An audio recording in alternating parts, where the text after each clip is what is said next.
Distinguished colleagues, ladies and gentlemen, I first wish to express my sincere appreciation to the International Seabed Authority for organizing this important workshop and for inviting me to speak among such esteemed colleagues. Earlier in my career, I had the opportunity to support the development of the International Seabed Authority as a legal counsel to the President of the Authority Preparatory Committee. It is inspiring to see how far the authority has evolved since then.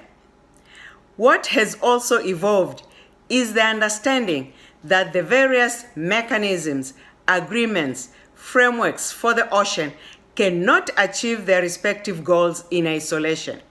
Just as the various components of the ocean are interconnected, so too are the various frameworks that address the components actively pursue alignment and coordination. This has become a major priority of work under the Convention on Biological Diversity through the paradigm known as biodiversity mainstreaming.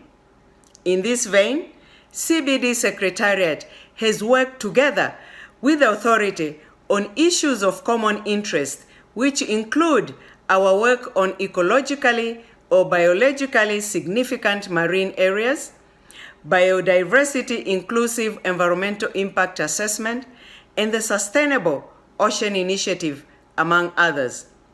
There are further opportunities to build bridges between our convention and the authority, including through the CBD Global Taxonomy Initiative. We are at the critical time in our respective processes where we are laying the foundation for our future work. Work under the authority on taxonomy, mining regulations, and regional environmental management planning will create the framework for sustainable deep mining in the area.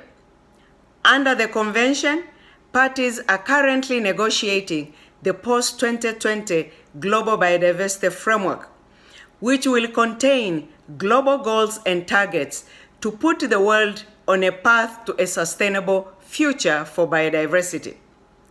This will be a framework for the entire global community that will enshrine and solidify political commitments for conserving precious ocean ecosystems and ensuring that the ocean can continue to play its major role in supporting livelihood, food security, economic growth, and social well-being.